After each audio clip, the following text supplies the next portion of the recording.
At a time when we're expecting a global slowdown, how much of a cushion will China's growth provide the world? Hi, first, it's a pleasure to be here. And yes, China is really going to be a key driver of global growth this year at a time when the global economy is slowing from 3.4% growth last year to 2.8.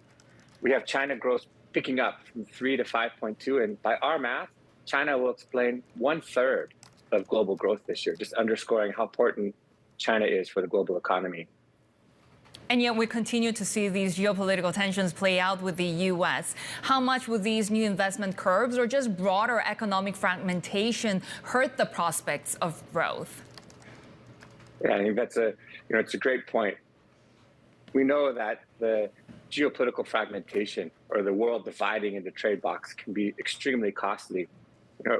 In an adverse scenario, it's easy to see global output being reduced by 7% from trade fragmentation. That's the equivalent of removing Japan and Germany from the global economy. And that's just trade. If we also have technology decoupling, we could see losses in some economies of upwards of 12% of GDP.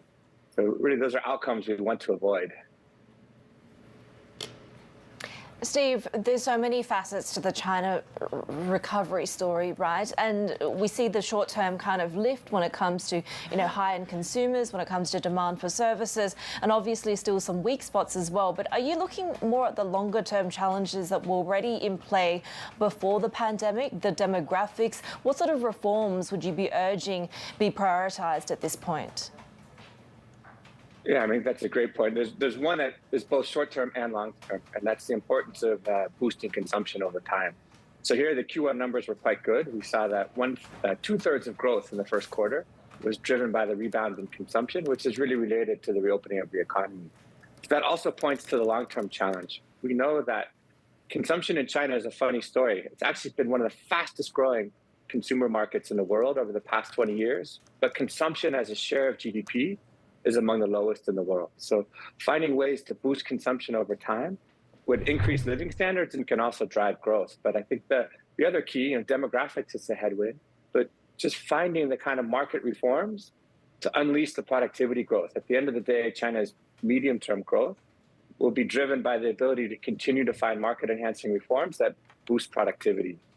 This is the age-old question as to whether the middle-income trap can be avoided, right? Are we getting to a point where structurally slower growth is going to be the new normal for China? And how does policy potentially deal with that? Yeah, I think that, clearly as the economy gets richer and it grew, growth was going to slow. And they've managed to slow down from, we had a decade of 10% growth. Now we're seeing growth rates, this year we expect 5.2. Over the medium term, we have growth slowing to around 3.5. They've managed that process well. It's still growing faster than the world. It can still see big gains in living standards in China, especially gains in output per worker. But it's difficult. As an economy gets richer, it's harder. The first boost of growth after China joined WTO was really taking workers from the farms and putting them into the factories. This reallocation of labor really can drive growth.